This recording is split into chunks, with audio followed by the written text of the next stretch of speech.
President Emmanuel Macron may have run into trouble trying to reform France according to his vision, but he wants to try it again on a continental scale, warning the European Union could die if his warnings are not heeded.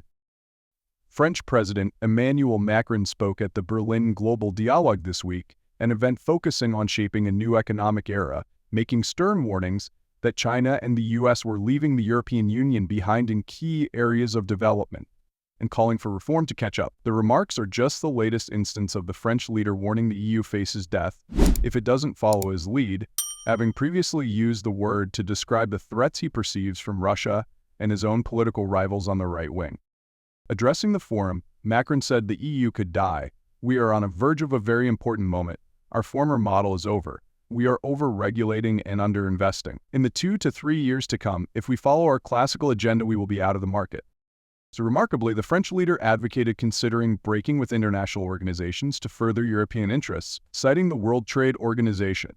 Macron pointed out China and the United States already ignored the globalist body when it suited them, leaving the European Union the only major world power playing by the rules and disadvantaging itself by doing so.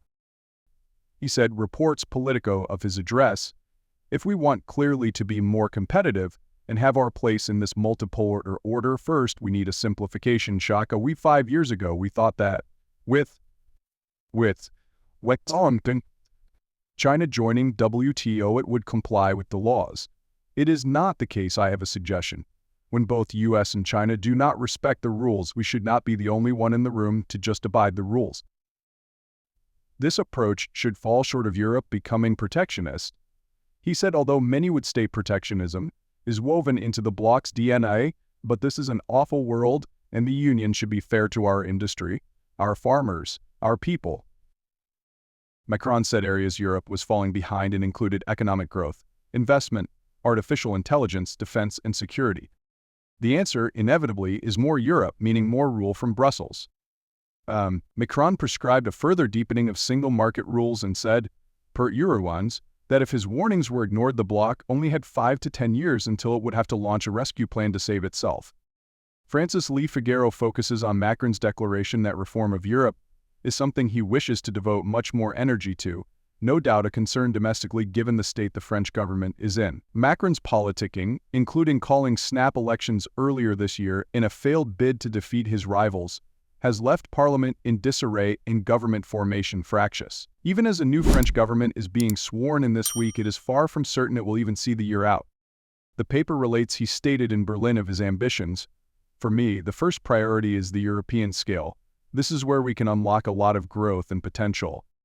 As stated, Macron's alarmist language of a death of the European Union is becoming a matter of habit. Breitbart News reported in early May this year.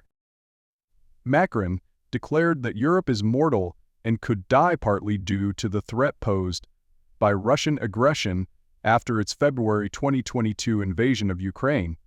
If Russia wins in Ukraine, there will be no security in Europe, Macron went on to warn. Just weeks later, the rhetoric returned again, but on the subject of greater political successes by right-wing populist parties across the continent, as reported then. Macron told German people to sublimate feelings of national pride into the European Union. Europe can die, the French president warned again, if the right wing isn't defeated.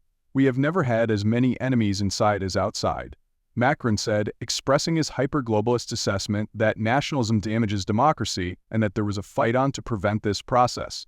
He continued, warning a form of fascination with authoritarianism is emerging in our democracy.